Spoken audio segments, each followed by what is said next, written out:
Today, we're going to talk about resilience. I mean, real resilience.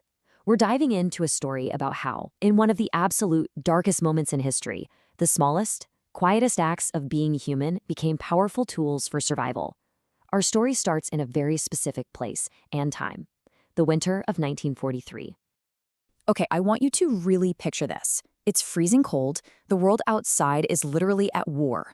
But inside this tiny, hidden apartment in Amsterdam, 8 people are just trying to stay alive in total silence. This place, the annex, it wasn't just 4 walls. You have to imagine it as a pressure cooker of fear and somehow also hope. So, what was it actually like? I mean, the reality of that winter was just brutal. The cold wasn't just chilly, it was relentless. It got right into your bones through thin, worn-out clothes. Food, rations were so tight, a single piece of bread was like gold. Then there's the emotional exhaustion, right? Just this heavy, constant weight on your shoulders. And on top of all that, always was the fear and the sound of bombs falling. So you gotta ask, right? When everything, and I mean everything around you seems designed to crush your spirit, how do you stop your soul from just collapsing? How do you even begin to fight back when you can't make a single sound? Well, for the people hiding in the annex, the answer was ritual. And listen, we're not talking about big, grand celebrations here. Not at all. For them, a ritual was something else.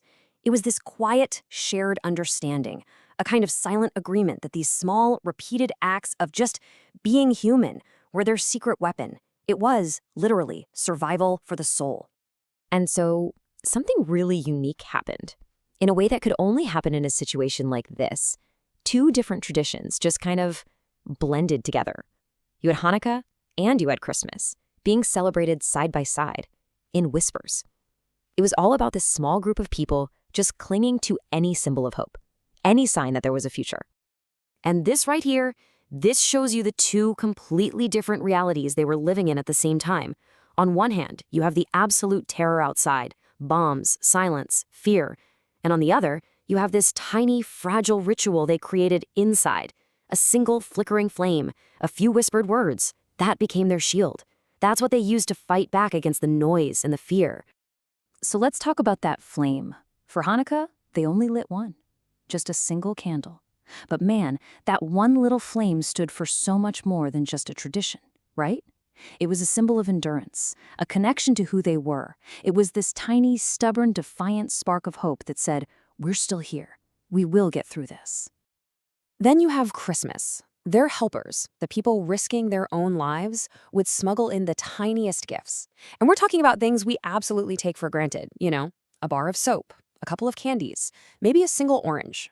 In a world that was just defined by cruelty, these little things were absolute treasures. Not because of what they were, but because of the kindness they stood for. They were proof that good still existed. And of course, it's really through Anne Frank's eyes that we understand how powerful these moments were. You can see in her writing how these little rituals just lit her up. They showed who she was deep down. She had this incredible, almost magical ability to find beauty in the smallest things, and she just refused to let the darkness snuff out her spirit. She wrote something that it captures everything perfectly. She said that even a single candle could push back an entire room of shadows. Think about that image. It's so powerful. The candle doesn't get rid of the darkness. It pushes it back. It holds it at bay. That one tiny point of light has the strength to fight off a whole room full of shadows. So, in the end, that little flame, that fragile, flickering light, it wasn't just a candle, was it? For Anne, it was a mirror. Think about it. It was small, yeah? It was surrounded by a sea of darkness, but it was alive. It was still burning, and in it, she saw herself, a reflection of her own stubborn, incredibly hopeful spirit. And that brings us to today, because that question from that tiny room back in 1943, it still echoes, doesn't it? It reaches right through time to us. So I'll leave you with this. In your own life, when you're facing your own shadows, what small flame can you light?